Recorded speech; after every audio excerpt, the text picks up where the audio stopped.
नमस्कार दर्शकों, आप देख रहे हैं द न्यूज़ नाउ का evening show the evening edition, जहां हम दिन भर की हुई बड़ी बड़ी खबरों पर चर्चा करते हैं और कोशिश करते हैं कि उन खबरों पर भी बात की जाए जो आमतौर पर चर्चा में नहीं आती, ना उस पर डिस्कशन होती है, पर उस पर बात करना काफ़ी ज़्यादा ज़रूरी है। दरअसल आज एक खबर भी हमने जो है वो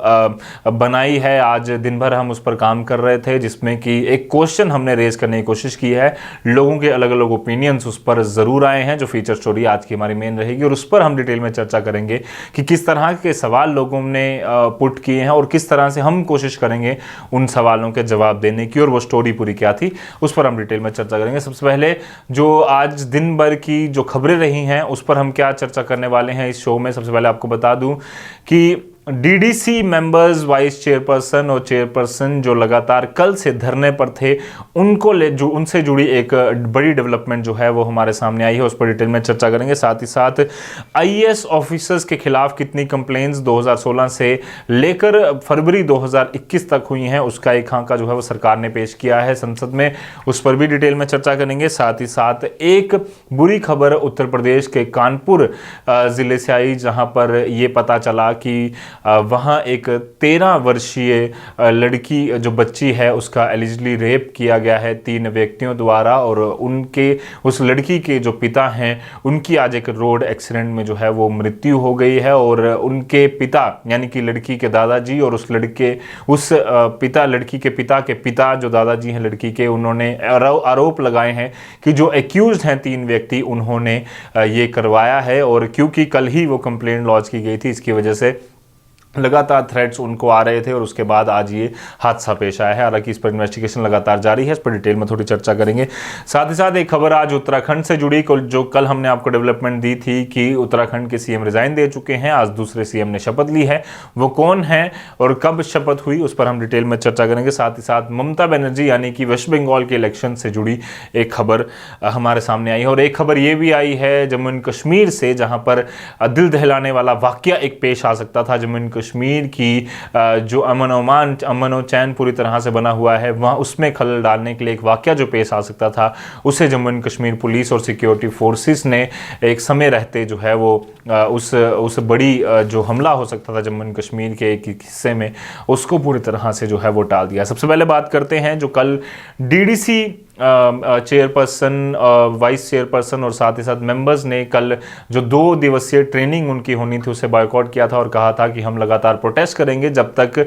जो ऑनरेरियम के लिए और जो प्रोटोकॉल्स, वारंट ऑफ प्रेसिडेंस जो आया है उनके लिए, उसमें बदलाव नहीं होता, तब तक हम जो है वो बॉयकॉट करेंगे इस ट्रेनिंग को और साथ ही साथ प्रोटेस्ट करेंगे, और हो सकता है कि आने वाले दिनों में मास्क रेजिग्नेशन भी की जाए। पर उस पर आज एक डेवलपमेंट आई है। आज वो प्रेस क्लब में पहुंचे थे, वो प्रोटेस्ट कर रहे थे, और उसी बीच एक अनऑफिशियल जो खबर आई उनके पास, उन्होंने कहा कि लेफ्टिनेंट गवर्नर साहब उम्मीद है कि इस फ्राइडे या फिर सैटरडे को उनसे मुलाकात करेंगे। मोस्ट प्रोबेबली शुक्रवार, फ्राइडे को वो उनसे मुलाकात करने वाले हैं, और पूरे 280 या 278, क्योंकि 2 की अभी भी पूरी तरह से क्लैरिटी नहीं है कि वो मेंबर बने हैं या नहीं बने हैं, पर 278 मेंबर्स तो वहाँ मुलाकात नहीं कर सकते। इसीलिए डीडीसी जो मेंबर्स हैं, चेयरपर्सन है, वाइस चेयरपर्सन है, इन्होंने मिलकर एक फोरम का गठन किया है, जिसमें हर डिस्ट्रिक्ट से 2 जो रिप्रेजेंटेटिव हैं चुने गए हैं, जिसमें कई जगहों से वाइस चेयरपर्सन चेयरपर्सन है और कई जगहों से मेंबर भी है। कुल मिलाकर हर डिस्ट्रिक्ट से 2-2 मिलाकर हम देखें तो 40 जो मेंबर हैं, एक फोरम 40 मेंबर फोरम जो है एक बनाई गई है, और ये मोस्ट प्रोबेबली मुलाकात करेंगे लेफ्टिनेंट गवर्नर साहब से, जैसे ही लेफ्टिनेंट गवर्नर साहब जम्मू एंड कश्मीर यूटी में वापस आ जाएंगे, क्योंकि वो कल दिल्ली उन्हें जो है वो एक प्रोग्राम में शिरकत करनी थी जिसमें प्रधानमंत्री नरेंद्र मोदी और डॉक्टर करण सिंह शामिल हुए थे, और उसके बाद लगातार चर्चा ये हो रही थी कि हो सकता है कि आने वाले दिनों में इसमें अमेंडमेंट की जाए। पर अब देखना यह होगा कि इस मुलाकात के बाद क्या कुछ होता है। सूत्रों के हवाले से जो खबर आ रही है उसमें लेफ्टिनेंट गवर्नर साहब इनसे डिटेल में चर्चा करेंगे। साथ ही साथ रविंदर रैना जो भारतीय जनता पार्टी के यूटी के प्रेसिडेंट हैं, उन्होंने भी इसी तरह का बयान एक सांबा में एक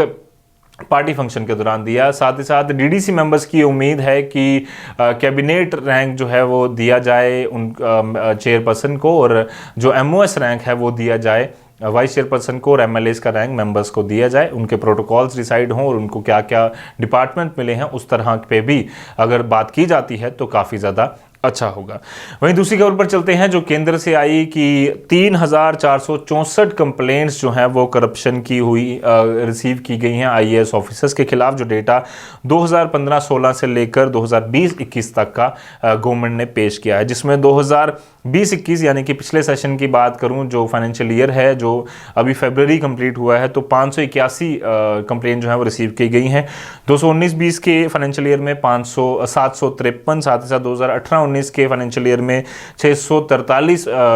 जो कंप्लेंट्स हैं वो रिसीव की गई थी। 2017-18 में 623, 2016-17 में 484 और 2015-16 में 380 कंप्लेंट जो है करप्शन के आईएएस ऑफिसर्स के खिलाफ रिसीव की गई थी, जिनमें से सेंट्रल ब्यूरो ऑफ इन्वेस्टिगेशन ने 44 केसेस रजिस्टर किए हैं आईएएस ऑफिसर्स के खिलाफ और 12 केसेस रजिस्टर किए हैं आईपीएस ऑफिसर्स के खिलाफ 2016 से लेकर अभी तक। वहीं तीसरी खबर उत्तराखंड से अगर हम बात करें तो तीरथ सिंह रावत इन्होंने शपथ ले ली है उत्तराखंड के 10वें, अगर मैं गलत नहीं हूं तो सीएम की, और अभी तक का रिकॉर्ड जिस तरह से उत्तराखंड का रहा है उसे उन्होंने मेंटेन किया। किसी भी सीएम ने अभी तक जो है वहां पर पूरा अपना टेन्योर नहीं किया है। हालांकि खबर ये आ रही थी कि नारायण सिंह ने वहां पर जरूर टेन्योर कंप्लीट किया है, पर उस पर अभी तक पूरी तरह से क्लैरिटी नहीं है कि उन्होंने वो टेन्योर कंप्लीट किया है नहीं। बट जितने भी सीएम अभी तक रहे हैं उन्होंने कोई भी टेन्योर अपना कंप्लीट नहीं किया। वहीं अगर बात करें जो त्रिवेंद्र सिंह रावत हैं, उन्होंने कल कहा था कि एक मीडिया ने उनसे सवाल पूछा कि क्या कारण है, तो उन्होंने कहा कि इसका सवाल ढूंढने के लिए शायद आपको दिल्ली जाना पड़ेगा। मजाकिया में बात जरूर टली, पर भारतीय जनता पार्टी ने जरूर कहा है कि जिस तरह से 4 साल त्रिवेंद्र सिंह रावत ने सरकार चलाई है, उसी तरह से 1 साल में जो रावत जो नए सीएम बने हैं तीरथ सिंह रावत, वो कोशिश करेंगे कि उन सारी नीतियों को आगे बढ़ाया जाए। डेवलपमेंट के काम जिस तरह से 4 साल में हुए हैं और तेजी से हों, और साथ ही साथ जो उन्होंने जो त्रिवेंद्र सिंह रावत ने वादे किए थे उसी तरह के वादे वो भी कैरी ऑन करें। उसके बाद एक खबर आई वेस्ट बंगाल इलेक्शन से जुड़ी, जहां पर ममता बनर्जी जो इस समय सीएम है वेस्ट बंगाल की, उन्होंने आरोप लगाया है कि मेरे पैर पर एक गाड़ी चढ़कर गई है, जो कि मेरे पर एक अटैक करने की कोशिश की गई है। उन्होंने कहा कि मेरा पैर सूज गया है, जिसके बाद मैं कोलकाता जा रही हूं। वो अलग एक कॉन्स्टिट्यूंसी से चुनाव लड़ रही हैं। साथ ही साथ आपको बता दूं कि भारतीय जनता पार्टी का भी इस पर रिएक्शन आया है, लगातार रिएक्शन आ रहे हैं, और ऐसा मानना है कि आने वाले दिनों में जो इलेक्शंस चल रहे हैं वेस्ट बंगाल में वो काफ़ी ज़्यादा टफ तो होने ही वाले हैं दोनों पार्टीज के लिए। साथ ही साथ कई सारी और चीज़ें, ट्विस्ट एंड टर्न्स जो हैं वो इस इलेक्शंस में देखने को मिलेंगे। हम भी उम्मीद करेंगे, कोशिश करेंगे कि उस पर रेगुलर अपडेट आपके साथ साझा किया जाए। वहीं एक खबर आई उत्तर प्रदेश के कानपुर जिले से, जहां पर 13 वर्षीय एक बच्ची जो है उसके साथ एलिजिडली गैंग रेप का मामला जो है वो सामने आया है। लड़की और उसके परिवार ने 3 व्यक्तियों पर जो है वो आरोप लगाया है, जिसके बाद कल जो एक कंप्लेंट लॉन्च की गई थी और उसके बाद आज सुबह लड़की के पिता की रोड एक्सीडेंट में मृत्यु हो गई। और उसके बाद लड़की के पिता यानी कि लड़की के दादाजी ने आरोप लगाया उन एक्यूज्ड पर कि उन्होंने ही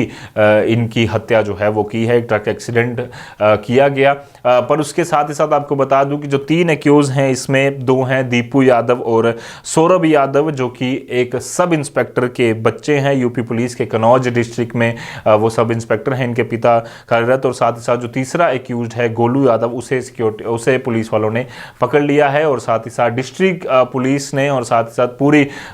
यूपी पुलिस ने कहा है कि हम इस पर पुरजोर कार्रवाई करेंगे और टफ से टफ सजा मिले जो भी इसमें आरोपी पाया जाए। और सीएम योगी आदित्यनाथ ने भी कुछ कंपनसेशन की बात जो है वो की है, ऐसा पुलिस का कहना है, और लगातार इस पर इन्वेस्टिगेशन की जाएगी। आज की बड़ी खबर में हम बात करने वाले हैं जो एक कल अलबद्र का टॉप मिलिटेंट चीफ अलबद्र का जो पकड़ा गया है वो उसके बारे में, जिसमें कि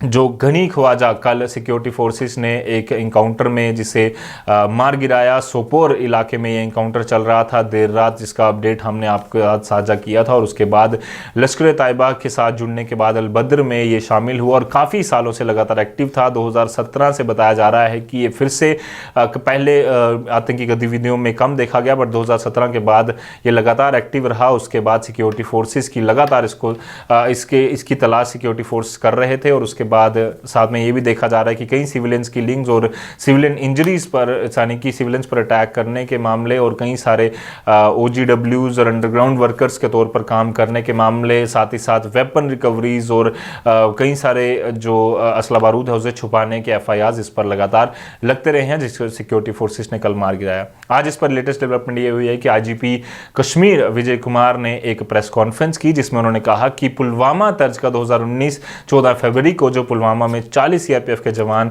शहीद हुए थे, जो अटैक जैश ए मोहम्मद द्वारा करवाया गया था, उसी तरह का एक हमला जो है कश्मीर में करने की कोशिश जो है वो की जा रही थी और 2 IED एक्सप्लोजिव जो हैं अलग अलग मेजर ब्लास्ट जो हैं वो करवाने की इनकी प्लानिंग थी, जिसे सिक्योरिटी फोर्सेस ने, जम्मू एंड कश्मीर पुलिस ने समय रहते निष्क्रिय कर दिया, उस प्लान को पूरी तरह से फ्लॉप कर दिया। साथ ही साथ अवंतीपुरा पुलिस ने भी 7 लोगों को जो एसोसिएट्स हैं, आतंकी एसोसिएट्स हैं, उन्हें भी अरेस्ट किया है और लगातार भारी मात्रा में असला बारूद जो है वो बरामद किया है। साथ ही साथ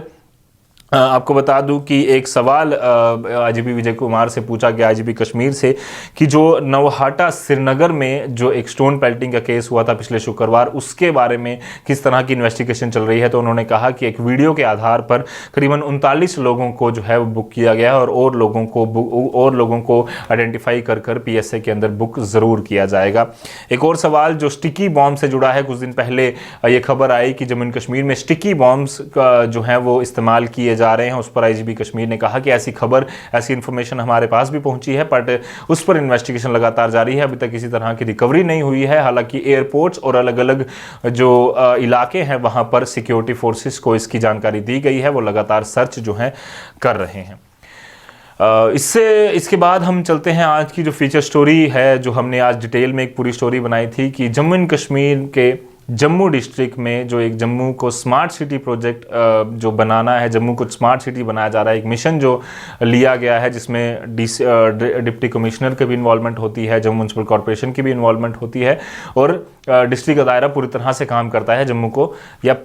कोई भी सिटी हो उसको स्मार्ट बनाने के लिए, और उसी तरह के काम जम्मू में किए जा रहे हैं। अलग अलग जगहों पर आप देख रहे हैं, अगर आप जीवल से निकलते हैं तो आपको वर्टिकल गार्डन दिख रहा होगा, अगर आप कहीं ऐसे एरिया से निकलते हैं जहां पर फव्वारे लगे हैं तो वहां पर लाइट्स और अच्छे फव्वारे जो हैं वो वहां पर इंस्टॉल किए गए हैं, कई जगहों पर LED लाइट्स जो हैं वो लगाई गई हैं। इस तरह के कई बदलाव हुए हैं। उसी तरह का बदलाव कुछ दिन पहले जम्मू के अलग अलग चौंक्स में या फिर इंपॉर्टेंट जगहों पर और लगातार कई एरियाज़ में दिख रहा है, जहाँ पर साइन बोर्ड जो है वो नए लगाए गए हैं, ग्लॉसी साइन बोर्ड्स, और काफ़ी खूबसूरत लगते हैं। दूर से अगर लाइट उस पर पड़े तो काफ़ी चमकीले वो साइन बोर्ड जो हैं वो नज़र आते हैं। उसके पर हमने एक स्टोरी की थी आज दिन भर में, अगर आप देखना चाहें तो ज़रूर हमारे YouTube और Facebook चैनल पर देख सकते हैं। उस पर हमने ये चर्चा की थी कि अगर हमने 5 official languages Jammu and Kashmir की बनाई हैं और जम्मू में मोस्ट प्रोमिनेंटली डोगरी भाषा का इस्तेमाल किया जाता है, तो क्यों ना डोगरी लैंग्वेज को भी प्रमोट करने के लिए साइन बोर्ड्स पर इस्तेमाल किया जाता है, जिस तरह से हमने एग्जांपल दी थी कि पंजाब में या तेलंगाना में या अलग अलग स्टेट्स में किया जाता है। तो हमने लोगों से भी पूछा था कि क्यों ना आप भी इसके बारे में क्या सोचते हैं, उसके बारे में बताएं।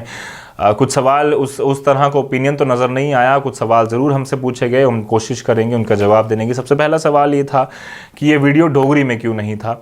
दरअसल हमारा जो चैनल है हम हिंदी में ज़्यादा बात करते हैं और हम कोशिश करते हैं कि हिंदी में ही, क्योंकि लोग जो हमारा चैनल है वो लगातार काम करता है, इसलिए हिंदी में ही बात की जाती है। हालांकि डोगरी को प्रमोट करने के लिए हम लगातार कोशिश करते रहते हैं और कई बार हम कोशिश करते हैं कि डोगरी लैंग्वेज का भी इस्तेमाल किया जाए। मेरी पर्सनल अगर मैं बात करूँ तो इतनी अच्छी डोगरी नहीं है, बट ज़रूर बोल लेते हैं, समझ लेते हैं, घर में भी इस्तेमाल अच्छे से करते हैं, बट साथ ही साथ डोगरी की जो पकड़ है अच्छे से वो हमारी नहीं है, जिसकी वजह से मेरा ये भी कारण बना था कि मैं इस तरह की चीज़ें करूं, क्योंकि बचपन में हमें उस तरह से डोगरी पढ़ाई नहीं गई, हमने कहीं ये देखी नहीं कि कहाँ पर लिखी गई है, तो उसको पढ़कर हम सीखते। इसीलिए हम चाहते हैं कि अगर इस तरह की कोशिशें साइन बोर्ड्स के ज़रिए या फिर